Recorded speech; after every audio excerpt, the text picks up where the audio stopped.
नमस्कार अनि हार्दिक स्वागत छ। हेर्दै हुनुहुन्छ कार्यक्रम doctor Kantipur on Kantipur television HD। प्रत्येक शनिबार मध्याहको 12:30 बजेदेखि 1:30 बजेसम्म आउने गर्दछ यो कार्यक्रम, जसमा हामी दक्ष अनुभवी चिकित्सकहरूसँग प्रत्यक्ष परामर्श लिने प्रयास गर्छौँ र धेरैभन्दा धेरै जानकारी स्वास्थ्यसँग सम्बन्धित हामी तपाईहरू समक्ष पुर्याउने पनि प्रयास गर्छौँ यो कार्यक्रम डाक्टर कान्तिपुरमा। र म छु दिपाञ्जली तपाईको साथमा, र आज पनि हामी एउटा एकदमै सेन्सिटिभ र एकदमै इम्पोर्टेन्ट टपिकको बारेमा डिस्कस गर्न गइरहेका छौँ। र आजको हाम्रो टपिक रहेको छ ज्येष्ठ नागरिकहरूको स्वास्थ्यको बारेमा। र जसरी हामीले स्वास्थ्य क्षेत्रमा अरू विभिन्न किसिमका रोगहरूलाई प्राथमिकता दिन्छौँ, विभिन्न किसिमको रोगहरूको जनचेतनाको बारेमा कुराकानीहरू हुन्छौँ, ज्येष्ठ नागरिक जो अहिलेको कन्टेक्स्टमा मात्रै नभनौँ, पहिल्यैदेखि नै उहाँहरूको हेल्थ इस्युज अलिकति सेन्सिटिभ इस्युज पनि रहेको छ। तर के यो सेन्सिटिभ इस्युलाई, के ज्येष्ठ नागरिकहरूलाई हामीले राम्रोसँगले हेल्थ सेक्टरमा केही फेसिलिटिजहरू पुर्याइरहेका छौँ त उहाँहरूको हेल्थलाई हामीले कसरी टेक केयर गर्नुपर्छ भन्ने पनि प्रमुख प्रश्न रहेको छ। सो आजको हाम्रो कार्यक्रम डाक्टर कान्तिपुरको टपिक यही रहेको छ। हामी कुराकानी गर्नेछौँ नेपालको पहिलो रेजिस्टर्ड जीरियाट्रिशियन यानी कि ज्येष्ठ नागरिक रोग विशेषज्ञ डाक्टर रमेश करेलज्यूसँग। सो डाक्टर साहब हाम्रो स्टुडियोमा आइसक्नु भएको छ। उहाँलाई कार्यक्रममा स्वागत गर्नुभन्दा पहिला उहाँको प्रोफाइल भिडियो हामी एकपल्ट हेर्छौँ र त्यसपछि हामी उहाँसँग प्रत्यक्ष कुराकानी गर्नेछौँ डाक्टर कान्तिपुरमा। Let's have a look at his profile video. Doctor Ramesh Karel नेपालको पहिलो रेजिस्टर्ड जीरियाट्रिशियन र अल्जाइमर स्पेशलिस्ट। उहाँले सन् 2004 मा काठमाडौँको सेन्ट जेभियर्स क्याम्पसबाट ISC को अध्ययन पूरा गर्नुभयो। सन् 2010 मा धरानको BP Koirala institute of health साइन्सबाट MBBS पूरा गर्नुभयो। सन् 2015 मा भारतको all India institute of medical sciences AIIMS new दिल्लीबाट जेरियाट्रिक मेडिसिनमा MD गर्नुभयो। उहाँले धरानको BP Koirala institute of health साइन्समा पनि सन् 2010 मा क्लिनिकल इन्टर्नसिप र सन् 2011 मा randomised control trial site investigator भएर काम गर्नुभयो। सन् 2012 मा भारतको all India institute of medical sciences AIIMS new दिल्लीमा आवासीय चिकित्सक भएर सेवा दिनुभयो। सन् 2015 मा लगनखेलको पाटन एकाडेमी अफ हेल्थ साइन्सेसमा डिपार्टमेन्ट अफ मेडिसिन जेरियाट्रिक मेडिसिनको असिस्टेन्ट प्रोफेसर र जेरियाट्रिशियन भएर पनि सेवा दिनुभयो। सन् 2019 मा भारतको नयाँ दिल्लीको WHO south east Asia regional अफिसमा कन्सल्टेन्ट इन हेल्दी एजिङ भएर पनि सेवा दिनुभयो। यो सँगै 2020 मा WHO अफिस काठमाडौँको कन्सल्टेन्ट इन हेल्दी एजिङ भएर मार्च 31 तारिकसम्म सेवा दिनुभयो। नेपालमा ज्येष्ठ नागरिक विशेषज्ञहरू निकै कम संख्यामा रहेका छन्। डाक्टर करेलले विगत लामो समयदेखि नेपालमा ज्येष्ठ नागरिकको सेवा र प्रत्यक्ष उनीहरूको समस्या सम्बोधन गर्दै आउनु भएको छ। ज्येष्ठ नागरिकले नेपालमा आफ्नो स्वास्थ्यको कुरामा भोग्दै आउनु भएको विभिन्न चुनौती र समस्यालाई उहाँले विशेष सहयोग गर्दै आउनु भएको छ। उहाँले यसै विषयमा धेरै लेखहरू पनि प्रकाशित गर्दै आउनु भएको छ। राष्ट्रिय अन्तर्राष्ट्रिय स्तरको विभिन्न बैठक, सेमिनार, कन्फरेन्सेसमा उहाँले भाग लिँदै आउनु भएको छ। विभिन्न विषयको अध्ययन अनुसन्धानमा उहाँले आफूलाई सहभागी गराउँदै आउनु भएको छ। Geriatric society of Nepal, Nepal medical association, society of internal medicine of Nepal लगायतका अरू धेरै सङ्घ संस्थाहरूमा उहाँ आबद्ध पनि हुनुहुन्छ। हाल उहाँ काठमाडौँको ह्याम्स हस्पिटलमा ज्येष्ठ नागरिक स्वास्थ्य सेवाका प्रमुख र ज्येष्ठ नागरिक विशेषज्ञ भएर सेवारत हुनुहुन्छ। आजको हाम्रो कार्यक्रम डाक्टर कान्तिपुरमा हामी कुराकानी गर्नेछौँ ज्येष्ठ नागरिक रोग विशेषज्ञ डाक्टर रमेश करेलसँग। ज्येष्ठ नागरिक रोग विशेषज्ञ डाक्टर रमेश करेल हाम्रो स्टुडियोमा आइसक्नु भएको छ। र योभन्दा अगाडि अलिकति कुरा जोड्न मन लागेको, जस्तै समय जुन हिसाबले निरन्तर गतिमा चलिरहेको हुन्छ र एजिङ भन्ने फ्याक्टर अथवा भनौँ एउटा एज फ्याक्टर पनि हाम्रो जीवनमा आउँछ हैन। हामी जन्मिँदाखेरि बाल्यकाल, त्यसपछि युवा अवस्था हुँदै हुँदै हामी वृद्ध अवस्थामा पनि आउँछौँ र त्यो वृद्ध अवस्थामा कसरी हामीले आफ्नो टेक केयर गर्नुपर्छ या फ्यामिली मेम्बर्स, सोसाइटी, देश, राज्य सबैको कस्तो इम्पोर्टेन्ट फ्याक्टर्स रहेको छ भन्ने विषयमा पनि हामी आज कुराकानी गर्छौँ हाम्रो गेस्ट डाक्टर रमेश करेलज्यूसँग। सो हाम्रो डाक्टर साहब हुनुहुन्छ नेपालको पहिलो registered geriatrician and Alzheimer specialist as well. अहिले उहाँ काठमाडौँको ह्याम्स हस्पिटलमा आबद्ध हुनुहुन्छ। डाक्टर साहब नमस्कार and welcome to doctor Kantipur. हजुर, धन्यवाद। सो आजको हाम्रो टपिक अलिकति डिफ्रेन्ट पनि रहेको छ र जीरियाट्रिशियन यानि कि ज्येष्ठ नागरिक रोग विशेषज्ञ सायद नेपालमा पहिलो पटक नै होला यो रोगसँग सम्बन्धित अथवा यो विषयमा चाहिँ विशेषज्ञता तपाईँले हासिल गरेर रजिस्टर्ड डाक्टर भन्नुभएको हैन त? हजुर। सो अब ज्येष्ठ नागरिकको अवस्था नेपालमा कस्तो छ? सबैभन्दा पहिला यही क्वेसनबाट सुरु गरौँ।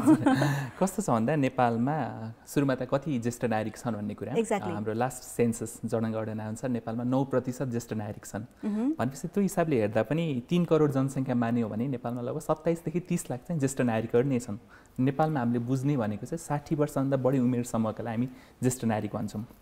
अब स्वास्थ्य अवस्थाको बारेमा कुरा गर्दा हामीले एक दुईवटा कुराहरू बुझ्नुपर्ने हुन्छ कि जस्तो हाम्रो पपुलेसनमा चेन्ज आइरहेको छ, अहिले ज्येष्ठ नागरिकको सङ्ख्या बढ्ने क्रममा छ, त्यही भएर अब नयाँ नयाँ किसिमका रोगहरू पनि उहाँहरूमा देखिँदै आएका छन्। तर त्यो रोगहरूलाई एड्रेस गर्ने हिसाबले जुन हामीले एउटा सिस्टम विकास गर्नुपर्ने होइन, एउटा प्रणाली विकास गर्नुपर्ने हो, त्यो प्रणाली चाहिँ विकास गर्न त्यति नसकेको र जसको कारणले ज्येष्ठ नागरिकहरूको स्वास्थ्य सेवामा र विशेष गरी विशेषज्ञ स्वास्थ्य सेवामा उहाँहरूको पहुँचको कुरा, त्यसको उपलब्धताको कुरा होइन। भर्खरै तपाईँले प्रसङ्ग पनि उठाउनु भयो कि नेपालको पहिलो ज्येष्ठ नागरिक रोग विशेषज्ञ अहिले हामी जम्मा 4-5 जनाको सङ्ख्यामा छौँ। त्यो उपलब्धताको पनि इस्यु छ, एफोर्डेबिलिटीको पनि इस्यु छ र एक्सेसको पनि इस्यु छ। बिस्तारै त्यो सुधार हुने क्रममा त छ, तर त्यसको लागि अझै केही समय चाहिँ ज्येष्ठ नागरिकहरूले पर्खिनुपर्छ कि जस्तो चाहिँ मलाई लाग्छ विशेषज्ञ सेवाको लागि। पक्कै पनि। अब ज्येष्ठ नागरिकहरूको हेल्थ फ्याक्टर भनेपछि जहिले पनि त्यो रिस्कमै रहन्छ, एकदम एज फ्याक्टरले गर्दा पनि रिस्कमै रहन्छन् होइन। एउटा सर्टन एज पुगिसकेपछि इम्युनिटी पावरदेखि लिएर दीर्घ रोगदेखि लिएर जेनेटिक रोगहरू केही छन् भने त्यो हरेक चिज चाहिँ अलिकति एज पुग्दै गइसकेपछि हामीलाई चाँडै रोग नै समात्ने हो या चाहिँ हामी अलि बढी रोगी हुने हो होइन। सो किन हुन्छ डाक्टर साहब यो जब हामी एउटा सर्टन एज 60+ या 65+ भइसकेपछि चाहिँ हाम्रो बडी अथवा भने इम्युनिटीमा के त्यस्तो चेन्जेस आउँछ जसले गर्दाखेरि चाहिँ हामी प्रोन हुन्छौँ डिजिजमा भनौँ न? कस्तो छ भन्दा अहिले तपाईँले पनि यो प्रसङ्ग ल्याइसक्नु भएको छ कि उमेर ढल्किँदै जाँदा हाम्रा शरीरका सम्पूर्ण अङ्गहरू र प्रणालीहरू पनि सुस्त हुँदै जान्छन् होइन। आज हामी मजाले बसेर कुरा गरिरहेका छौँ, तर अबको 20-30 वर्ष अथवा 40 वर्षपछि हामीले नै मोटो खालको चस्मा लाउनु पर्ने छ होइन, गालाहरू चाउरी पर्नेछन्, कपाल सेतो हुनेवाला छ, हिँड्ने बेलामा हामीले झुकेर हिँड्नेवाला छौँ, घुँडाहरू दुख्नेवाला छ। यो चाहिँ उमेरसँगै आउने परिवर्तन हो। तर उमेरसँगै आउने परिवर्तनले जुन चाहिँ प्राकृतिक परिवर्तनले आफ्नो दैनिक जीवनयापनमा कतिको असर गर्छ त? यदि त्यो असर धेरै नै भयो जसले गर्दा ती मानिसहरूलाई आफ्नो दैनिक जीवनयापनमा धेरै नै गाह्रो भइरहेछ, आफूले रेगुलर गरिरहेको काम गर्नलाई गाह्रो भइरहेछन्, बल्ल हामी त्यसलाई रोगको रूपमा बुझ्छौँ।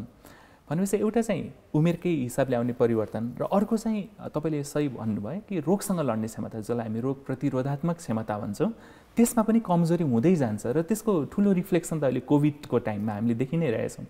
नेपालमा पनि तपाईँको सबैभन्दा बढी सङ्क्रमित र सबैभन्दा बढी प्रभावित नै 61 वर्षदेखि 70 वर्षका ज्येष्ठ नागरिकहरू नै हुनुहुन्छ।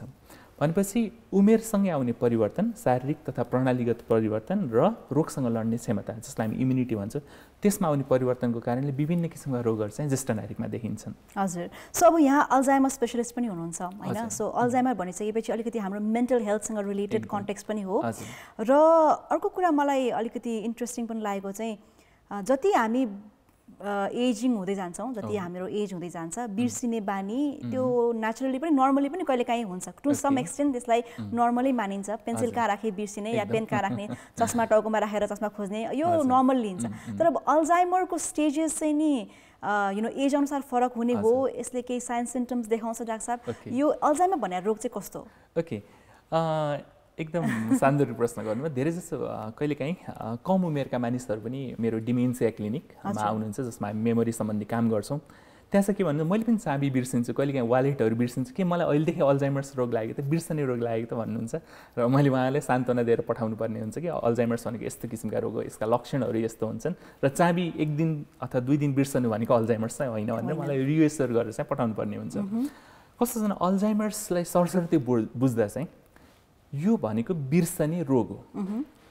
अब मान्छेहरूलाई लाग्छ कि उमेर ढल्किँदै जाँदा पनि बिर्सने समस्या त देखिन्छ, तर उमेर ढल्किँदैमा बिर्सनु भनेको चाहिँ अल्जाइमर्स होइन। तर मैले त्यो भने आज पनि बिर्सने, भोलि पनि बिर्सने, भर्खर गरेको कुरा, खाएको कुरा पनि बिर्सने, आफूले चिनिरहेका मान्छेहरूलाई, नातागोता, सम्बन्धीहरूलाई पनि चिन्नमा समस्या हुने र त्यसले उहाँको रेगुलर लाइफस्टाइलमा समस्या दियो, उहाँको रेगुलर लिभिङमा समस्या दियो भने मात्रै हामी त्यसलाई डिमेन्सिया भन्छौँ अर्थात् बिर्सने रोग भन्छौँ। र त्यो बिर्सने रोगको सबैभन्दा प्रमुख कारण चाहिँ अल्जाइमर्स हो। र कस्तो छ दिव्याञ्जलजी भन्दा नेपालमा अल्जाइमर्स चाहिँ बढ्ने क्रममा छ। पहिला आजभन्दा 5-10 वर्ष अगाडि मान्छेलाई यो प्रोनाउन्स गर्न पनि अप्ठ्यारो लाग्थ्यो र उहाँहरू चाहिँ अल्जाइमर भन्न नसकेर अल्जेरमर भन्नुहुन्थ्यो। अहिले चाहिँ कस्तो छ बिस्तारै यसमा सचेतना पनि बढ्दै गइरहेको छ, मानिसहरूमा यसमा जानकारी पनि बढ्दै गएको छ र इन्ट्रेस्टिङली स्वास्थ्य कर्मीहरूमा पनि यस सम्बन्धी सचेतना चाहिँ थिएन पहिला र बिस्तारै पनि अब अल्जाइमर्स भन्ने एउटा छुट्टै रोग हो, बुढेसकालमा लाग्ने रोग हो, ज्येष्ठ नागरिकमा लाग्ने रोग हो भनेर उहाँले चिन्दै गइरहनु भएको छ, ठम्ब्याउँदै गइरहनु भएको छ। र दुःख लाग्दो कुरा नेपालमा 2015 को हामीले तथ्याङ्क हेऱ्यौँ भने 78,000 मानिसहरू चाहिँ अल्जाइमर्सबाट पीडित छन् भन्ने देखिएको छ, जुन चाहिँ अबको 10 वर्षमा 2030 मा 1,35,000 र अबको 30 वर्षमा 2050 मा त लगभग 2 लाख जना नेपालीहरू अल्जाइमर्सबाट पीडित हुन्छन् भनेर तथ्याङ्कहरूले देखाइरहेछ भनेपछि यो निकै नै भयावह अवस्थामा छ। र यसका चरणगत लक्षणहरू हुन्छन्। यो यस्तो होइन कि कोभिड जस्तो आज रोग लाग्यो पर्सिन एकदम गाह्रो हुने आइसियुमा बस्छ, त्यस्तो रोग चाहिँ होइन। यो वर्षको क्रममा यो बढ्दै जाने रोग हो। तर दुःख लाग्दो कुरा यो निको हुने रोग चाहिँ होइन, यसलाई नियन्त्रण चाहिँ गर्न सकिन्छ। तर इन्ट्रेस्टिङ कुरा चाहिँ यसबाट बच्न पनि सकिन्छ। त्यही भएर यो सबै हामी यसमा सचेतना बढाउनु पर्ने पनि आवश्यकता छ र मानिसहरूले जसको घरमा ज्येष्ठ नागरिकहरू हुनुहुन्छ उहाँले बुझ्नुपर्ने पनि आवश्यकता छ। सो कस्तो स्टेजेसमा आउँछ साइन्स एन्ड सिम्पटम्स भनौँ न, फर्स्ट टाइम सोच्न बाध्य हुन्छ नि यो मलाई अल्जाइमर्स भयो कि या डिमेन्सिया भयो कि भन्ने हिसाबको साइन्स एन्ड सिम्पटम्स कस्तो हुन्छ डाक्टर साहब? अनि अघि हजुरले भन्नुभयो जस्तै रोक्न सकिन्छ यसलाई चाहिँ नि हैन, कन्ट्रोल गर्न सकिन्छ भन्नुभयो, कसरी गर्न सकिन्छ? सुरुमा चाहिँ यसका लक्षणहरू साइन्स एन्ड सिम्पटम्सको बारेमा कुरा गरौँ। यसलाई हामी चाहिँ माइल्ड, मोडरेट र सिभियर स्टेजमा वर्गीकरण गर्छौँ र सरसर्ती बुझ्दा यो चाहिँ ज्येष्ठ नागरिकहरूमा देखिने रोग होइन। 65 वर्षभन्दा कम उमेरसम्ममा जम्मा 4% मात्रै अल्जाइमर्स देखिन्छ भने 65 वर्षभन्दा माथिको 75 वर्षसम्ममा लगभग 8% यो देखिन्छ। 75 अथवा 85 वर्षपछि चाहिँ लगभग पपुलेसनमा 40% मा यो देखिन्छ भनेपछि ज्येष्ठ नागरिकमा देखिनु पर्यो सुरुमा त। त्यसपछि यसको सुरुवाती भनेको कम कडा अवस्था अथवा माइल्ड अवस्थामा चाहिँ भर्खरको कुराहरू बिर्सने समस्या देखिन्छ। जस्तो खाएको बिर्सिने यति सम्भव पनि भएको छ कि होइन, घरमा सासू बुहारी सँगै बस्नुहुन्छ, दिनभरि बुहारीले केयर गर्नुहुन्छ सासूलाई होइन, आफ्नो सासू मुवालाई आफ्नै आमा मानेर केयर गर्नुहुन्छ, तर साँझ छोरा अफिसबाट फर्केपछि चाहिँ तेरो श्रीमतीले मलाई खान दिएन, दिनभरि भोकै राखेँ भनेर उहाँले कम्प्लेन गर्नुहुन्छ र घरमा एउटा विग्रह, एउटा कलह सुरु हुन्छ श्रीमान र श्रीमती बीच। यसलाई हामी कसरी बुझ्छ भने त्यो आमामा, त्यो सासू मुवामा चाहिँ भर्खरका कुराहरू बिर्सने कारणले चाहिँ त्यो समस्या भएको। उहाँले बिर्सने नै भएको उहाँले खाएको एकैछिनमा मैले खाइनँ भन्ने कुरा चाहिँ उहाँलाई त्यस्तो अनुभूति हुन्छ। अनि अर्को कुरा हामीले आम जनमानसलाई बुझाउनु पर्ने छ कि मान्छेहरू भन्नुहुन्छ उहाँले त पुरानो कुरा सबै सम्झिरहनु भएको छ, कसरी यो अल्जाइमर्स रोग हुन्छ भन्नुहुन्छ कि। त्यही भएर यसलाई मैले चाहिँ कसरी कम्पेयर गर्छ भने हाम्रो स्मार्टफोनसँग कम्पेयर गर्छ होइन। स्मार्टफोनले पनि सुरुमा के गर्छ भन्दा जब त्यो राम्ररी फङ्सन गर्छ भर्खरको फोटोहरू पनि खिच्छ, फोटोहरू मजाले खिच्छ र आफ्नो मेमोरी कार्डमा स्टोर भएर बस्छ। अल्जाइमर्समा समस्या के भन्दा यसको क्यामेरा बिग्रे जस्तो हो। क्यामेरा बिग्रेपछि के हुने भन्दा यसले नयाँ फोटोहरू, नयाँ इन्फर्मेसन चाहिँ खिच्न सक्ने भएन, तर पुरानो जुन मेमोरी कार्डमा रहेको इन्फर्मेसन त सुरक्षित भएर रहन्छ नि। र बिस्तारै जब मेमोरी कार्ड पनि पुरानो हुन्छ त्यसपछि त्यो फोटोहरू पनि धमिलो हुँदै जान्छ, हराउँदै जान्छ। अल्जाइमर्स भनेको त्यस्तै नै कुरा हो। यसमा सुरुवाती अवस्थामा भर्खर कुराहरू बिर्सने हो, तर उहाँले पुरानो कुराहरू सबै सम्झिनुहुन्छ, कहाँ जन्मेको, कहाँ हुर्केको, बिहेबारी कहाँ भएको, साथी सङ्गीहरू कहाँ थिए होइन, आफूले के पेसा अपनाएको सबै सम्झिनुहुन्छ। तर बिस्तारै त्यसमा पनि समस्या आउँछ। र अर्को कुरा चाहिँ एउटै कुरा दोहोऱ्याइरहने, सोधिरहने। जस्तो मुवाले अब तपाईँलाई केही सोध्नु भयो होइन, मानम तपाईँ भर्खरको विवाहिता हो, उहाँ अल्जाइमर्सको मुवालाई भेट्न तेरो बिहे भयो भनेर सोध्नुहुन्छ, तपाईँले भयो आमा भर्खरै त बिहे भयो, तपाईँ पनि आउनु भएको थियो भन्नुहुन्छ, फेरि 5 मिनट तेरो बिहे भयो भनेर सोध्नुहुन्छ। त्यो क्रम चाहिँ जारी रहिरहन्छ, एउटै कुरा दोहोऱ्याउने। यो चाहिँ माइल्ड अवस्थामा हो। जब मोडरेट अवस्थामा जान्छ परिवारका सदस्यहरू चिन्नमा समस्या हुन्छ। मेरो ओपिडीमा कति धेरै बिरामी आउनुहुन्छ, श्रीमानले श्रीमती चिन्न सक्ने अवस्था हुँदैन। श्रीमतीलाई मैले टेस्ट गर्ने क्रम उहाँ को भनेर भने उहाँ भाइ भन्नुहुन्छ, कहिले छोरा भन्नुहुन्छ, र त्यो क्रममा त्यो अवस्था यति दर्दनाक हुन्छ कि श्रीमान श्रीमती त्यहाँ रोएरै लिटरली रोएरै बस्नुपर्ने अवस्था हुन्छ। त्यस्तो दुःख लाग्दो अवस्थाहरू देखिन्छ। बिस्तारै उहाँमा मानसिक समस्याहरू देखिन्छ।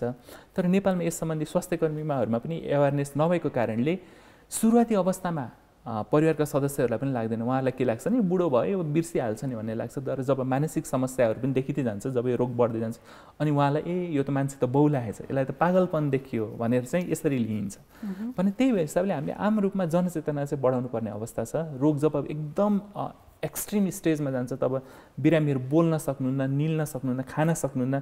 बिरामीहरूलाई भात यसरी मुछेर मुखमा यसरी हालेर यसरी चपाएर निल्ने भन्ने कुरा अगाडि बसेको सिकाउनु पर्ने हुन्छ। दिशा पिसाबमा नियन्त्रण हुन्न, जामनलाई त्यही दिशा पिसाब गरिदिने, पूजा कोठामा दिशा पिसाब गरिदिने, त्यो दिशाले पूजा कोठा लिप्ने गरेकोसम्म पनि देख्छौँ। र हामी जिरियाट्रिसियन चाहिँ त्यो घटनालाई कसरी बुझ्छौँ भन्दा चाहिँ त्यो आमाले आफ्नो गाउँको घरमा जिन्दगीभर गोबरले आफ्नो सफा गर्नुभएको छ नि, गाईको गोबरले भुइँ सफा गर्नुभएको छ, त्यही नै सोचेर सायद उहाँ आफ्नो दिशा पिसाबले लिपपोत गर्नुभयो जस्तो चाहिँ हामीलाई लाग्छ। त्यही भएर मेन कुरा चाहिँ यसको सिम्टम्सहरू के हो, सुरुवाती अवस्थामा के गर्न सकिन्छ त्यो हामीले सबै बुझ्नुपर्छ। र यसको प्रिभेन्सनका उपायहरू पनि छ, त्यो पनि हामीले चाहिँ बुझ्नुपर्छ। ओके, सो डेफिनेटली एउटा यस्तो रोग जसको चाहिँ हामीले प्रिभेन्सन गर्न सक्छौँ समयमा थाहा पाएपछि र एक्सट्रिम लेभलसम्म जान नसक्नेलाई नियन्त्रण पनि गर्न सक्छौँ होइन सर। सो अब ज्येष्ठ नागरिकहरू मध्येमा उहाँलाई अब कुनै किसिमको दीर्घ रोग छ अलरेडी छ भने चाहिँ उहाँहरूको स्वास्थ्य अवस्थालाई ध्यानमा राखेर परिवारको सदस्यहरूले चाहिँ कस्तो किसिमले टेक केयर गर्न सक्छौँ त उहाँहरूको? सुरुमा चाहिँ हामी ज्येष्ठ नागरिकमा कस्ता कस्ता किसिमका समस्या देखिन्छन् यसबारे हामी कुरा गरौँ। ज्येष्ठ नागरिकहरूमा चाहिँ जस्तो हामीले अहिले सुगर प्रेसरको समस्या त घर घरकी कहानी जस्तो भएको छैन, हरेक घरमा सुगर र प्रेसर नभएको को हुनुहुन्छ होला र।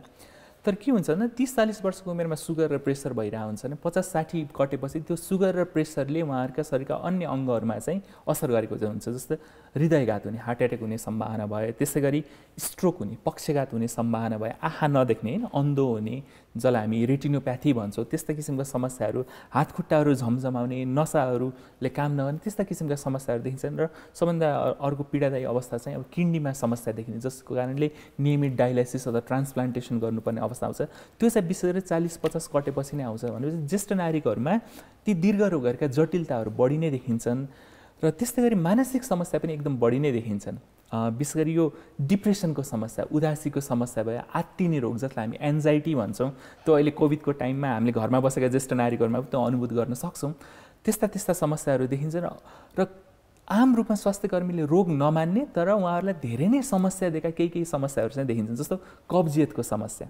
कब्जियतको समस्या त यति भयङ्कर हुन्छ कि एउटा तपाईँले बलिउड मुभी नै हेर्नुभएको छ पिकु भन्ने, जहाँ अमिताभ बच्चनलाई यति कब्जियतको समस्या हुन्छ कि दीपिकाले उहाँलाई केयर गर्ने अप्ठ्यारो भएको हुन्छ र लास्टमा उहाँ मर्ने बेलामा पनि दिशा गरेपछि नै त्यो राहतको सास लिएर त्यो पात्र चाहिँ मृत्युवरण गर्छ। भनेपछि त्यति भयानक यसको समस्या हुन्छ।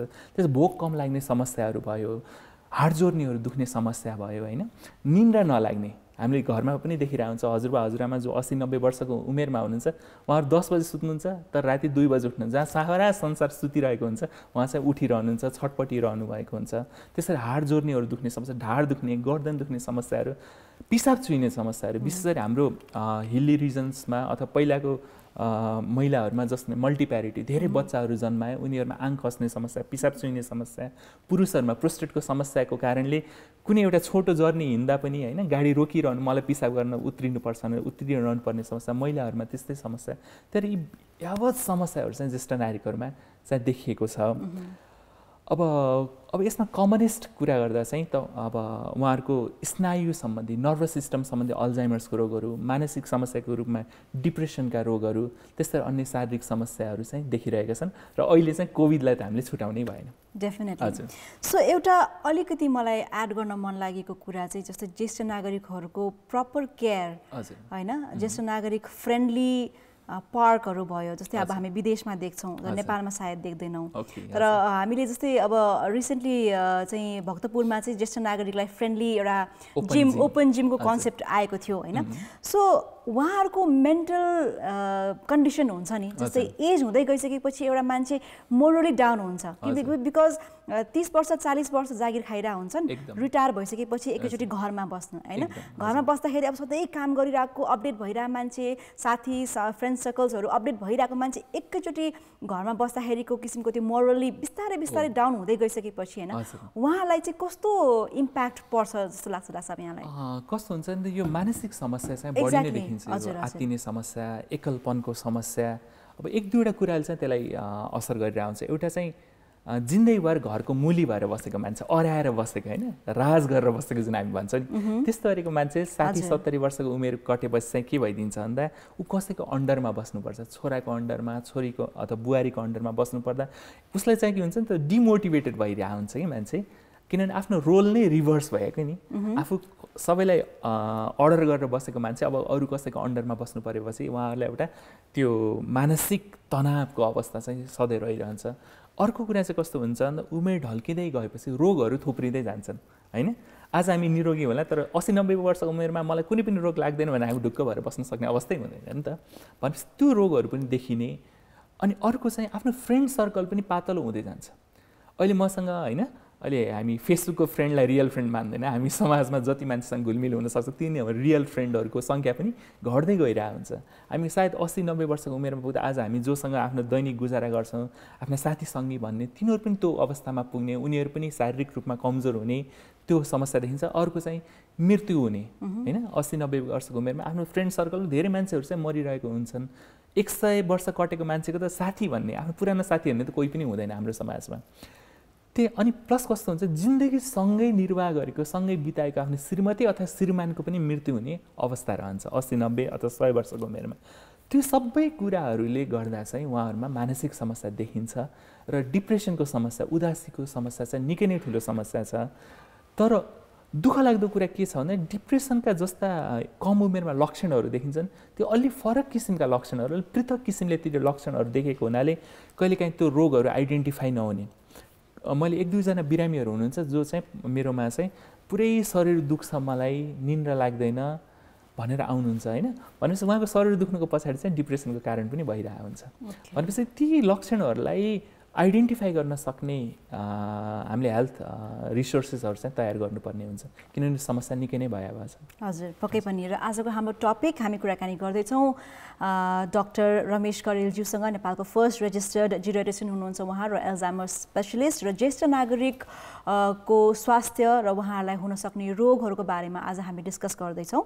र तपाईँको घरमा पनि बुवा आमा, हजुरआमा, हजुरबुवाहरू हुनुहुन्छ, उहाँहरूको स्वास्थ्यसँग सम्बन्धित केही पनि विषयमा तपाईँ कुराकानी गर्न चाहनुहुन्छ या केही सोध्न चाहनुहुन्छ, प्रश्न राख्न चाहनुहुन्छ भने हामीलाई तपाईँले प्रत्यक्ष कल गर्न सक्नुहुन्छ 51920002 र 51920003 यो हाम्रो स्टुडियोको फोन नम्बर्स रहेको छ, हामीलाई कल गर्न सक्नुहुन्छ। र अहिलेको लागि हामी लाग्छौँ एउटा छोटो व्यापारिक विश्राममा।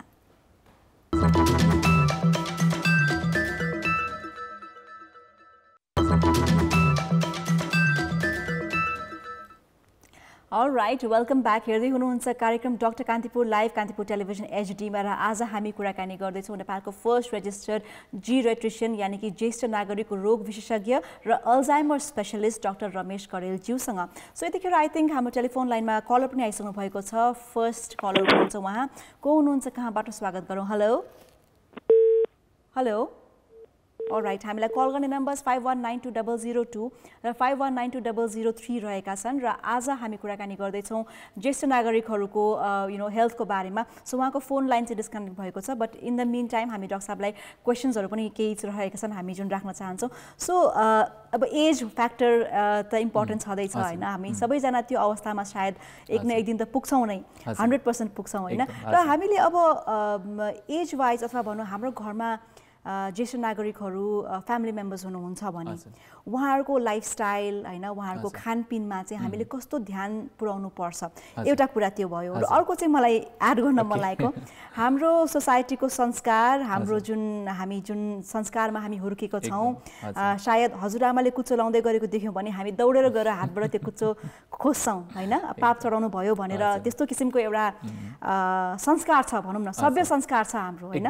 तर एट द सेम टाइम उहाँहरूलाई फिजिकली एक्टिभिटिजमा पनि इन्भल्भ गराउन उत्तिकै जरुरी छ भन्ने कुरा पनि हामीले बिर्सिनु हुँदैन। सो वेस्टर्न कल्चरमा हेर्ने हो भने 70 वर्ष 80 वर्षको फ्रेन्ड सर्कल चाहिँ 18-19 वर्षको फ्रेन्ड सर्कलमा जेल गर्नुहुन्छ उहाँहरू हैन। उहाँहरूलाई चाहिँ नि यो गेटिङ ओल्ड भन्दाखेरि दे गेट अनोइड, अलिकति उहाँले चाहिँ ब्याड फिल गर्नुहुन्छ भनेपछि त्यो एउटा कल्चरली अथवा भनौँ त्यो एउटा डिसब्यालेन्स त छँदैछ हैन। So as a doctor as an expert के भन्नुहुन्छ? फर्स्ट अफ अल त लाइफस्टाइलबाटै सुरु गरौँ न हैन। हजुर, एकदम शानदार प्रश्न गर्नुभयो। कस्तो छ भन्दा हामीले जहिले पनि जानेको कुरा prevention is better than cure. Exactly हैन।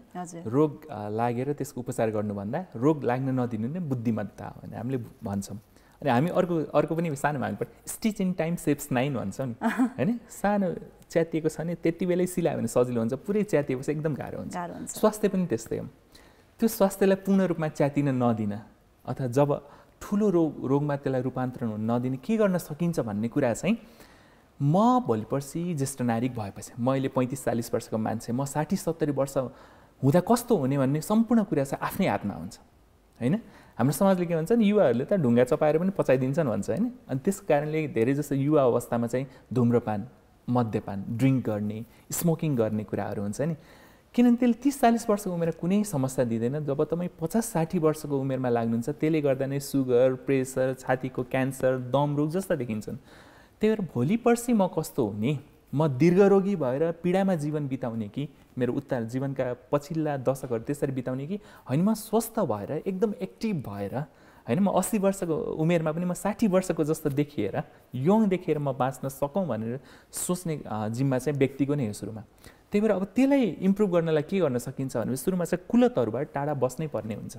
कुलतहरू विशेष गरी धुम्रपानको सेवन बन्दै गर्नुपर्ने हुन्छ।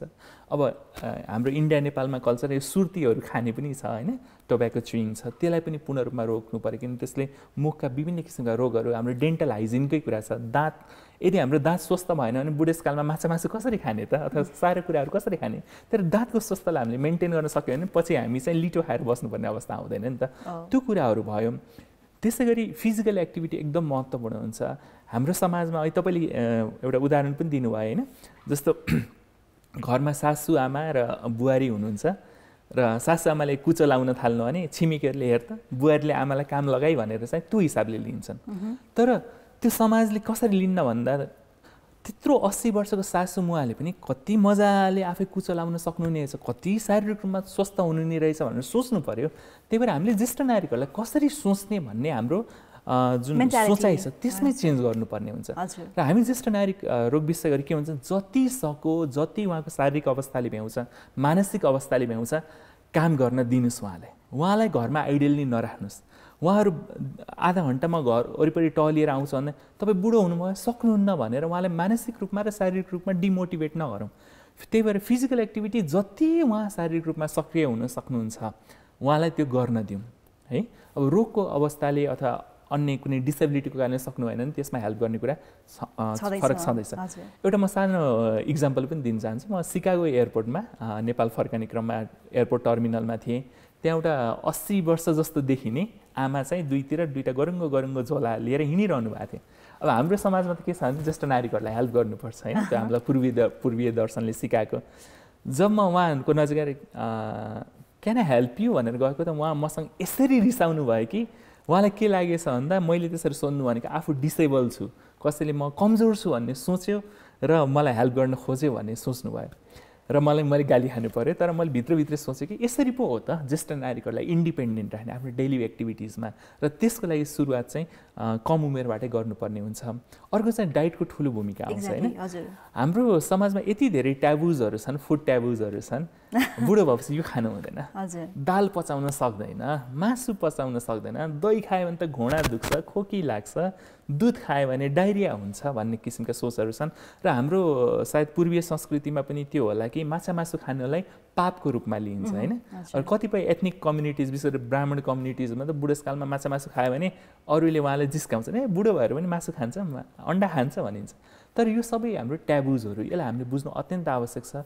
किन भन्दा जति हाम्रो उमेर ढल्दै जान्छ हाम्रा मांसपेशीहरू मसल्सहरू कमजोर हुँदै जान्छन् र मसल्सहरूलाई ठाउँमा राख्ने बलियो राख्ने भनेको प्रोटिन नै हो। तपाईँ मलाई जति प्रोटिनको आवश्यकता पर्छ त्योभन्दा 1.2 गुणा बढी प्रोटिन चाहिँ मेरो हजुरबा हजुरआमालाई आवश्यक पर्छ। भनेपछि त्यसका सोर्सहरू के हुन सक्छन् भन्ने कुरा चाहिँ परिवारका सदस्यले एकदम ध्यान दिनुपर्छ। जो मान्छे माछा खानुहुन्छ उहाँ अथवा अन्डा खानुहुन्छ, म उहाँलाई के भन्छ भने जिन्दगीभर तपाईँले त्यो चाहिँ खानुपर्छ, किन कुनै पनि रोगमा मासु नखाने भन्ने चाहिँ हुँदैन है। अब अर्को कुरा चाहिँ कस्तो छ भने गेडागुडीहरूको सेवन, किन त्यसमा प्रोटिनको मात्रा अत्यधिक हुन्छ। तर हाम्रो समाजमा के छ भने दाल भनेपछि एकदम पातलो दाल खाने होइन, पानी धेरै हाल्ने पातलो खाने, त्यो एकदम गलत। दाल भनेको बाक्लो खानुपर्छ, किनभने प्रोटिनहरू सबै त्यही छ, पातलो दाल भनेको पानी मात्रै हो। त्यही भएर त्यो प्रोटिनको मात्रा बढाउनु, बाक्लो दाल खाने, मासु अन्डा खानेले त्यो पनि खाने, सागसब्जीको मात्रा बढाउने, यसले चाहिँ तपाईँको कब्जियतलाई पनि सहयोग पुर्याउँछ। पानीको मात्रा यथेष्ट रूपमा पानीको सेवन गर्ने, पानीको सेवन धेरै कम गर्दै जाँदा चाहिँ ज्येष्ठ नारीहरूमा कन्स्टिपेसनको समस्या एकदम बढी देखिन्छ। तर त्यो कुराहरूमा ध्यान दिनु पर्यो। र अर्को चाहिँ यो त भयो फिजिकल हेल्थको कुरा, अर्को मेन्टल हेल्थलाई राम्रो राख्न। र स्टडिजहरूले के पनि देखाएको छ, जति हामी मानसिक रूपमा सक्रिय हुन्छौँ, आफ्नो फ्रेन्ड सर्कलमा रहन्छौँ, सोसल एक्टिभिटिजमा सक्रिय रहन्छौँ, पछि गएर हामीलाई त्यो बिर्सने रोग लाग्ने, अल्जाइमर्स रोग लाग्ने सम्भावना पनि कम हुन्छ। भनेपछि हाम्रो समाजमा कति धेरै चाड पर्वहरू जात्राहरू छन् होइन, हाम्रो ज्येष्ठ नागरिकहरूलाई पनि त्यहाँ सहभागी गराउनु, भजन कीर्तन हुन्छ होइन, विभिन्न कम्युनिटीहरूमा त्यसमा सबै नै रोदी हुन्छ होइन, विभिन्न किसिमका हुन्छ, त्यसमा सहभागी गराइरहने र उहाँहरूलाई मानसिक रूपमा सक्रिय हुने किसिमका गेम्सहरूमा इन्भल्भ गराउने। जस्तो बाक्साल खेल्ने कुराहरू भयो, लुडो खेल्ने कुरा भयो, क्यारम बोर्ड खेल्ने कुरा भयो। तपाईँ मुन्ना भाइ MBBS हेर्नु भयो भने त्यो एकजना वृद्ध मान्छे क्यारम बोर्ड खेलेपछि उहाँ हस्पिटलको बेडबाट बाहिर आउनुहुन्छ, त्यो यथार्थ पनि हो, किनभने उहाँले एउटा मेन्टल स्टिमुलेसन पाउनुभयो नि। यी सबै कुराहरूलाई चाहिँ ध्यान दिनु अत्यन्त आवश्यक हुन्छ। र अर्को चाहिँ एडिक्सनहरूबाट टाढे रहने, स्वस्थ खानेकुरा खाने, पोसिलो खानेकुराहरू खाने र फिजिकल एक्टिभिटीमा आफू इन्भल्भ भइरहने र सोसल एक्टिभिटीमा पनि आफू इन्भल्भ भइरहने भने पछि गएर जब हामी बुढाबुढी भइन्छ रोग लाग्ने सम्भावना चाहिँ निकै नै कम हुन्छ। पक्कै पनि एकदमै राम्रोसँगले एक्सप्लेन गर्नुभयो यहाँले होइन। जस्तै यहाँको अनुभव, यहाँको अनुभवले चाहिँ के भन्छ, जस्तै ज्येष्ठ नागरिक जुन सिनियर सिटिजनहरू हुनुहुन्छ उहाँहरूको मेन्टल र इमोसनल हेल्थ जुन अघि भर्खर कुरा आयो होइन, मेन्टल र इमोसनल हेल्थलाई स्टेबल राख्नको लागि चाहिँ फ्यामिली अनि सोसाइटीको मेन्टालिटीले चाहिँ कतिको ट्रिगर गर्छ? एकदम गर्छ। यसलाई म एउटा सानो उदाहरण दिन चाहन्छु। जस्तो तपाईहरु हामी देखि आइरहेको शताब्दी पुरुष सत्यमोहन जोशी 101 वर्ष हुनुभयो, तर जब पनि मैले उहाँलाई भेट्छु अथवा कुनै कार्यक्रममा भेट्छु मभन्दा प्रष्ट रूपमा उहाँले कुरा गर्नुहुन्छ, मभन्दा कमान्डिङ भोइस चाहिँ उहाँको छ, मभन्दा स्पिडमा उहाँ हिँड्न सक्नुहुन्छ हैन। भनेपछि त्यस्तो बनाउने भनेको व्यक्तिले मात्रै चाहेर सम्भव चाहिँ हुँदैन, त्यसको लागि परिवारले समाजले नै चाहनुपर्छ कि म ज्येष्ठ नागरिक भएपछि मेरो समाजमा मेरो उपस्थिति, मेरो प्रेजेन्स कसरी फिल गराउने अथवा मेरो बुवा आमा हजुरबा हजुरआमाको प्रेजेन्स कसरी फिल गराउने। कस्तो भइदिन्छ भन्दा अहिले पनि हामीले कुरा गरेँ जुन आफ्टर रिटायरमेन्ट फर्मल सेक्टरमा काम गर्ने रिटायरमेन्ट भएपछि ला म त बुढो भएँ, म त सकिएँ हैन, अब मेरो केही काम छैन, अनवान्टेड फिल, अनवान्टेड। तर हामी उहाँहरूलाई के भन्छ नि, you may be retired but you are not tired भन्छ कि तपाईँ टायर्ड हुनुभएको छ नि, रिटायर्ड मात्रै हुनुभएको। त्यही भएर त उहाँको जुन एनर्जी छ त्यसलाई कसरी हामी इङ्गेज गराउने त। विशेष गरी अहिले कोभिडको टाइममा पनि म यसलाई रिलेट गर्न चाहन्छु। अहिले हाम्रो बच्चा बच्चीहरू घरमै हुनुहुन्छ, हाम्रो ज्येष्ठ नागरिकहरू घरमै हुनुहुन्छ। एउटा जेनेरेसनल इङ्गेजमेन्ट भनिन्छ, अन्तर्पुस्ता ऐक्यबद्धता अथवा संवाद भनिन्छ हैन, जहाँ चाहिँ ज्येष्ठ नागरिकले आफ्नो एक्सपिरियन्सेसहरू, हामी हाम्रो समाजले त भन्छ नि कुरा आगो ताप्नु मुडाको कुरा सुन्नु बुढाको भनेपछि उहाँले जिन्दगीभरका उहाँहरू त ज्ञानको खानी हो नि, एउटा एक्सपिरियन्सको खानी, त्यो आफ्नो बच्चाहरूलाई सेयर गर्ने। जस्तो उहाँहरूको टाइममा नेपालमा जस्तो स्मल पक्सको पनि महामारी थियो, हैजा कलेराको पनि महामारी थियो, त्यो महामारीबाट हाम्रो समाज कसरी बाहिर निस्कियो त भनेर आफ्नो यङ्गर जेनेरेसनहरूलाई पनि त्यो कुराहरू सिकाउने र यङ्गर जेनेरेसनहरूले पनि उहाँहरूलाई सोसल मिडियाहरू कसरी युज गर्ने, टेलिफोनहरू होइन फोनहरू कसरी डायल गर्ने, कसरी रिसिभ गर्ने भन्ने कुरा सिकाउन सक्यो भने पनि त्यो जेनेरेसन ग्याप पनि कम हुन्छ र त्यसले उहाँको मेन्टल वेलबिङलाई पनि राम्रो गर्छ। र अर्को कुरा चाहिँ ती ज्येष्ठ नागरिकहरूलाई आफ्नो लाइक माइन्डेड सर्कलमा भिजाउनको लागि आफ्नो टोलमा अथवा समाजमा ओल्ड एज क्लबहरू हामीले जहाँ पनि युथ क्लब भन्ने कति सुनिरहेको हुन्छ नि, ओल्ड एज क्लबहरूको पनि अब कुरा गर्नुपर्ने बेला आयो। त्यसै गरी हाम्रा जहिले पनि उहाँलाई आफ्नो भ्यालु फिल गराउने, परिवारमा हामीले के फिल गरिरहेको हुन्छ, कुनै एउटा कुरा महत्त्वपूर्ण विषयमा उहाँहरूको कुरै सुनिँदैन, उहाँहरूको आफ्नो मतको कुनै त्यहाँ मतलबै गरिँदैन, भ्यालु गरिँदैन, तर हामीले उहाँहरूको कुरा सुन्नु पर्यो। उहाँहरूको के छ त तर्क, यो समस्या आउँदा उहाँहरूले आफ्नो युवा अवस्थामा कसरी यसलाई सल्भ गर्नु भन्ने एउटा एक्सपिरियन्स पनि लिन सकिन्छ, सल्लाह पनि लिन सकिन्छ र त्यो सल्लाह लिने वातावरण उहाँको मतको भ्यालु हुने वातावरण निर्माण गर्नु चाहिँ परिवारको यङ्गर जेनेरेसनहरूको दायित्व हो। जति हामी उहाँलाई भ्यालु दिन्छौँ, रिस्पेक्ट दिन्छौँ, त्यति नै उहाँ चाहिँ मानसिक रूपमा पनि प्रफुल्ल हुनुहुन्छ र त्यसले उहाँको ओभरअल शारीरिक हेल्थलाई पनि राम्रो गर्छ। र अर्को इम्पोर्टेन्ट कुरा, जो मानिसहरू मानसिक रूपमा राम्रा हुन्छन्, डिप्रेसनको समस्या हुनु, उनीहरूको इम्युन सिस्टम पनि राम्रो हुन्छ। तर यो सबै कुराहरूलाई चाहिँ हामीले ध्यान दिनु पर्यो र त्यो फेसिलिटेट गर्ने काम चाहिँ परिवारको यङ्गर जेनेरेसनकै हो। छोरा बुहारी, छोरा छोरी, नाति नातिनाहरूकै त्यो जिम्मेवारी हुन्छ। हजुर हजुर। सो भनेपछि एउटा फ्यामिलीमा जसरी पेरेन्ट्सले आफ्नो बच्चाहरूको महत्त्व र रेस्पोन्सिबिलिटी सम्झेर हुर्काइन्छ, बढाइन्छ र पछि त्यही पेरेन्ट्सहरू एउटा ओल्ड एज पुगिसकेपछि अथवा भनौँ ज्येष्ठ नागरिकहरू बनिसकेपछि चाहिँ नि अनवान्टेड फिल गरेर नै सायद यो मेन्टली, अब भनौँ हामी कति आए दिन समाचारहरूमा देख्छौँ, कतिपय भिडियोजहरूमा देखिरहेका हुन्छौँ, बिरामी प्यारालाइज आमालाई लगेर 3 दिन 4 दिन होइन तिनकुनेको पार्कमा छोडिन्छ होइन, पछि उहाँको मृत्यु हुन्छ। सो यस्तो अवस्था आउन नदिनको लागि चाहिँ आई थिङ्क यहाँले भन्नुभयो जस्तै इन्टरजेनेरेसनल यो ग्यापलाई चाहिँ नि मेटाउने यो विभिन्न किसिमको एक्टिभिटिजमा उहाँलाई इन्भल्भ गर्न सक्यौँ भने चाहिँ उहाँहरूको हेल्थ, ज्येष्ठ नागरिकहरूको हेल्थलाई चाहिँ निकै नै ठुलो इम्पोर्टेन्स या सपोर्ट पुग्छ होइन। सो अब अलिकति कुरा गरौँ हाम्रो इन्फ्रास्ट्रक्चरको बारेमा होइन, जस्तै यहाँले नीति निर्माणको कुराहरूमा पनि अग्रसर हुनुहुन्छ, सल्लाहकारको रूपमा यहाँले सल्लाह दिइरहनु भएको छ सरकारी तौरबाट नीति निर्माणको लागि पनि। सो नेपाल सरकारको नीति जुन हिसाबको छ ज्येष्ठ नागरिकहरूको हक अधिकार, उहाँहरूको हेल्थ सेक्टरमा चाहिँ यसको लागि कस्तो पहल भएको छ अहिलेसम्म यहाँको एक्सपिरियन्समा होइन, र यदि भएको छैन भने के हुनु जरुरी छ?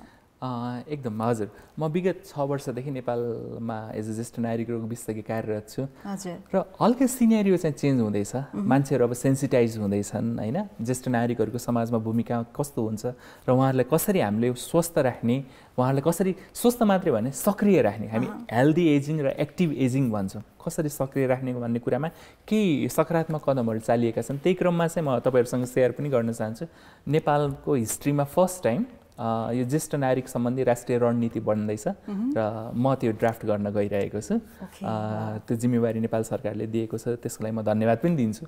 भनेपछि केही सकारात्मक कदम चाहिँ अगाडि बढिरहेका छन्। तर हामीले अब अहिले हाम्रो जिम्मा के भइरहेछ भने के डाइमेन्सनहरू चाहिँ हामीले एड्रेस गर्ने त। हेल्थ मात्रै भएन, कस्तो हुन्छ भन्दा ज्येष्ठ नागरिकको हेल्थ भनेको बडीमा मात्रै डिफाइन हुन्न, त्यो समुदाय कस्तो हुन्छ। किनभने हाम्रो हेल्थ भनेको त फिजिकल मात्रै होइन, मेन्टल, सोसल, स्पिरिचुअल सम्पूर्ण हेल्थको कुरा आउँछ होइन। हामी शारीरिक रूपमा सक्रिय होला, स्वस्थ होला, तर हामीलाई मानसिक तनाव छ भने हामीलाई त्यो फिलै हुँदैन हामी स्वस्थ भएको। भनेपछि सबै कुरालाई हामीले चाहिँ एड्रेस गर्नुपर्ने हुन्छ।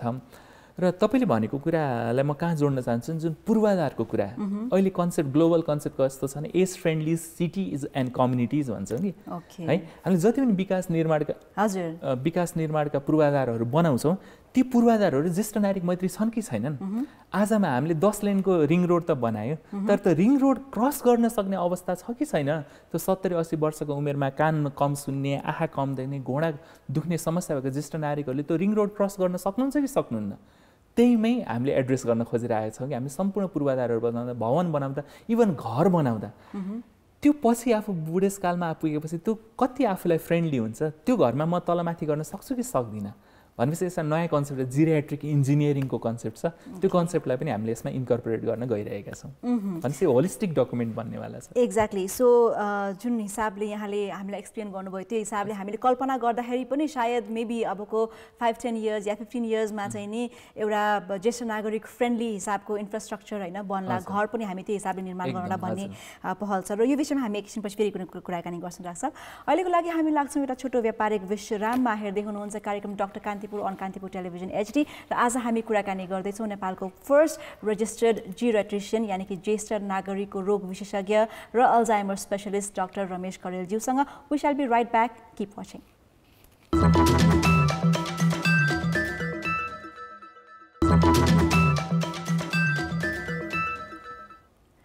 Welcome back. हेर्दै हुनुहुन्छ कार्यक्रम doctor Kantipur on Kantipur television HD र आज हामी कुराकानी गर्दैछौँ ज्येष्ठ नागरिकहरूको स्वास्थ्यको बारेमा। डाक्टर रमेश करेलजी हुनुहुन्छ हामीसँग। सो डाक्टर साहब, अघि हामीले अलिकति कुरा जोडेका थियौँ, जस्तै जिरियाट्रिक फ्रेन्डली इन्फ्रास्ट्रक्चर र घरमा पनि अब त्यही हिसाबको इन्फ्रास्ट्रक्चरको बारेमा सो हाम्रो घरमा अब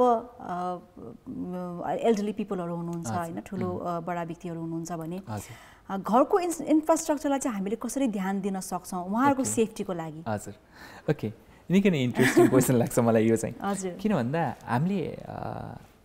हामी सम्पन्नताको प्रतीक के भइरहेको हुन्छ भने अग्लो घर कति तले घर बनाए त भन्ने हुन्छ होइन तर हामी चाहिँ त्यसलाई त्यो हिसाबले लिँदैन हामी चाहिँ त्यो घर पछि गएर जसले त्यो घर बनायो जब ऊ 80-90 वर्षको हुन्छ त्यो घर तलमाथि गर्न सक्ने अवस्था हुन्छ कि हुँदैन भन्ने हिसाबले उसको नलेजको सम्पन्नतालाई चाहिँ मेजर गर्छौँ हामीले धेरै ठाउँमा देखाएको छ नि है 5 तले घर बनाइन्छ तलका 2-3 तला भाडामा लगाइन्छ र बुवा आमालाई माथिल्लो तलामा राखिन्छ अनि समाजमा के भनिन्छ भने मैले त 5 तला घर बनाएर काठमाडौँको सेन्टरमा बुवा आमालाई 5 तलामा राखेको छु हामी चाहिँ के भन्छ भने तपाईँले बुवा आमालाई माया गरेको होइन उहाँलाई त नजरबन्दमा राख्या हाउस एरेस्ट गरेर राख्या हो नि त त्यो 5 तलामा राखेपछि त्यो घोडा दुख्ने ज्येष्ठ नारी कसरी 5 तला ओर्लिएर आफ्नो समाजका साथीहरूसँग भेट्न जान सक्छ त सम्भवै हुँदैन भनेपछि त हाउस एरेस्ट गरे बराबर त्यही भएर जब हामी घर बनाउँछौँ त्यसलाई कसरी ज्येष्ठ नागरिक मैत्री बनाउन सकिन्छ भनेर चाहिँ केही कुराहरूमा ध्यान दिनुपर्छ विशेष गरी अब हामी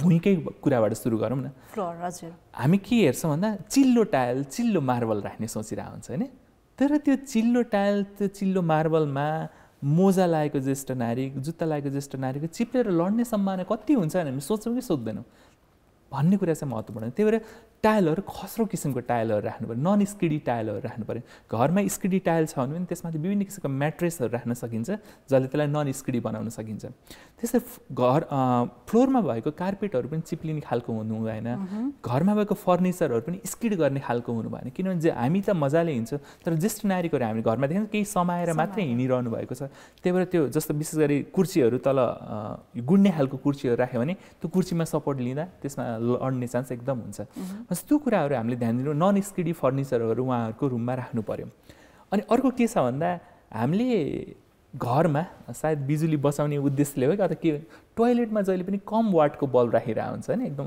पहिला हामी त्यसलाई 0 वाटको बल्ब भन्थ्यौँ त्यस्तो किसिमको बल्बहरू राख्ने घरमा मधुर किसिमको बल्बहरू राख्ने तर के हुन्छ भने ज्येष्ठ उहाँहरूको हेर्ने क्षमता नै कम हुन्छ र सास परेपछि झन् कमजोर हुँदै जान्छ त्यही भएर टोयलेटमा त्यसपछि बाथरुमहरूमा त्यसरी कोठाहरूमा चाहिँ राम्रो वेल लिट बल्बहरू चाहिँ राख्नुपर्ने हुन्छ जसले उहाँको भिजनलाई हेल्प गरोस् त्यसै गरी कस्तो हुन्छ समानहरू कति हाइटमा राख्ने त जस्तो हामी त चढेर निकाल्न सक्ला र ज्येष्ठ नागरिकहरू त चढेर निकाल्न सक्नुहुन्छ कि सक्नुहुन्न भन्ने कुरा एकदम ध्यान दिनुपर्ने हुन्छ बाथरुमको कुरा गरौँ बाथरुममा जहिले पनि प्यान्ट टोयलेटमा ज्येष्ठ नागरिकहरू बस्न सक्ने अवस्थै हुन्न किनभने उहाँ घोडा यति दुख्छ उहाँ जमिनमा बसेर उठ्न त सक्नुहुन्न भने प्यान्ट टोयलेटमा त बस्न सम्भव हुँदैन त्यो सकेसम्म कमोड किसिमको टोयलेटहरू बनाउनु पर्यो घरमा प्यान्ट टोयलेट छ भने पनि अलिक चेयरहरू पाइन्छ नि त्योको व्यवस्था गर्नु पर्यो अनि बाथरुममा चाहिँ समाउने डन्डीहरू पर्याप्त रूपमा राख्नुपर्ने हुन्छ ताकि उहाँहरू लड्किने सम्भावना नहोस् बाथरुममा त टाइल लगाउने भएन एकदम नन स्किडी बनाउनु पर्ने हुन्छ बाथरुममा त्यसै गरी हिँड्ने गल्लीहरूमा समात्ने व्यवस्था हुनु पर्यो करिडोर्सहरूमा समात्ने व्यवस्था हुनु पर्यो सम्भव भएसम्म र्याम्पको व्यवस्था गर्नुपर्ने हुन्छ र आर्थिक अवस्थाले भ्याउँछ भने लिफ्टकै व्यवस्था गरौँ होइन आज लिफ्ट मैले राखेँ 4-5 लाख एक्स्ट्रा खर्च गरेर राखेँ भने म 80-90 वर्ष पुग्दा मलाई धेरै सहज हुन्छ नि त्यो कुराहरूमा चाहिँ ध्यान दिनुपर्ने हुन्छ त्यो कुरा हाम्रो समाजका अन्य इन्फ्रास्ट्रक्चर बनाउँदा पनि एकदम ध्यान दिनुपर्ने हुन्छ हजुर सो डाक्टर साहब अब हामी कार्यक्रमको अन्त्यतिर पनि आइसकेका हुन्छ धेरै कुराहरू अझै सोध्न बाँकी नै थियो तर मलाई जस्तै लास्टमा हजुरले भन्नुभएको अथवा भनौँ जोड्न मन लागेको कुरा चाहिँ जिरोट्रिसन होइन अब यो सबै कुराहरू यहाँले भन्दाखेरि चाहिँ मैले के इमेजिन गरिरहेको थिएँ भन्दा जस्तै भर्खर घरमा बामी सर्ने बेबी छ सानो बच्चा छ भने हामी टेबलमा पनि त्यो ऊ लगाइदिन्छौँ नठोक्कोस् भनेर यहाँले भन्नुभयो जस्तो त्यो गुड्ने छ भने पनि त्यो स्टप गरिदिन्छौँ होइन सो जसरी हामीले सानो बच्चाहरूलाई टेक केयर गर्छौँ नि इभन ज्येष्ठ नागरिकहरूलाई पनि आखिरमा ज्येष्ठ नागरिक भनेको त त्यो ओल्ड एज भनेको चाहिँ घुमिफेरि एउटा चाइल्डहुडको नै फेज हो life cycle exactly so that's how our life cycle goes होइन सो एज अ जिरोट्रिसन होइन यहाँको सुझाव सल्लाह और अ पिस अफ एडभाइस हाम्रो दर्शकहरूलाई के हुनसक्छ सर्टमा लास्टमा सुरुमा दर्शकवृन्दलाई धेरै धेरै धन्यवाद हाम्रो कुरा एकदम ध्यान दिएर सुनिदिनु भएकोमा र म एज अ ज्येष्ठ नागरिक रोग विशेषज्ञ के भन्छ भन्दा जीवनमा 2टा मात्रै ध्रुव सत्य भनिन्छ नि होइन अवश्यम्भावी कुराहरू छन् त्यो भनेको बुढ्यौली र मृत्यु हो हामीले कति कमाउला, कति हाम्रो आर्थिक अवस्था कस्तो होला, सामाजिक अवस्था के होला, त्यसले कुनै अर्थ राख्दैन।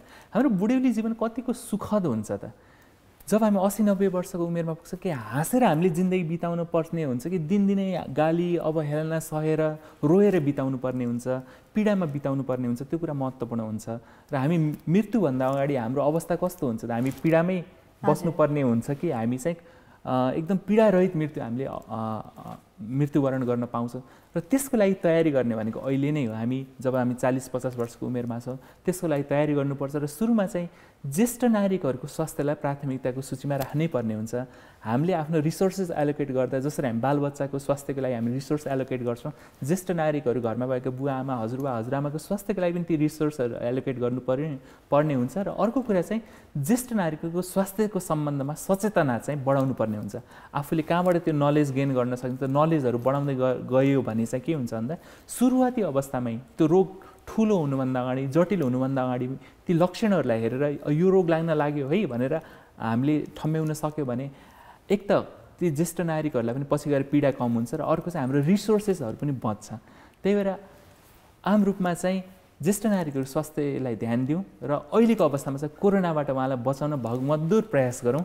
उहाँहरूलाई बचाउन सकियो भने नै हाम्रा ज्येष्ठ नागरिकहरूले हाम्रो समाजमा लामो समय कन्ट्रिब्युट गर्न सक्नुहुन्छ। यही मेसेज म आम दर्शकहरूलाई दिन चाहन्छु। Thank you very much. So जसरी हामीले चाहिँ नि आफ्नो स्वास्थ्यको ध्यान राख्छौँ, आफ्नो बालबच्चाको ध्यान राख्छौँ, त्यसरी नै घरमा हुनुभएका हाम्रो ओल्ड एज फ्यामिली मेम्बर्सहरूलाई पनि उत्तिकै प्राथमिकता र इम्पोर्टेन्स दिउँ होइन रहेछ? एकदम। Thank you so much for being here. हाम्रो कार्यक्रममा आएर यति धेरै इन्फर्मेसन अबाउट हुन्छ नि ओल्ड एज पिपलहरूको लागि यति धेरै अवेरनेसको कुराहरू हामीलाई सेयर गरिदिनु भएकोमा धेरै धेरै धन्यवाद। हजुर, सुरुमा हजुरले पनि यो इनिसिएटिभ लिनुभएकोमा धेरै धेरै धन्यवाद। सम्पूर्ण कान्तिपुर टिमलाई पनि धेरै धेरै धन्यवाद र दर्शकहरूलाई पनि धन्यवाद। Thank you so much. So yes, आजको हाम्रो टपिक रहेको थियो ज्येष्ठ नागरिक रोग, उहाँहरूको स्वास्थ्यको बारेमा जनचेतना र उहाँहरूको बारेमा चाहिँ यो हेल्थ अवेरनेसको कुराहरू आज हामीले गऱ्यौँ डाक्टर रमेश करेलज्यूसँग। सो नेक्स्ट विक पक्कै पनि कार्यक्रम डाक्टर कान्तिपुरमा अर्को एकजना विशेषज्ञ र अर्को एउटा रोगको बारेमा यहाँहरू समक्ष कुराकानी गर्न आउने नै छु। त्यति बेलासम्मको लागि बिदा दिनुहोला। कान्तिपुर टेलिभिजन HD हेर्दै गर्नुहोस्। नमस्कार एन्ड बाई बाई।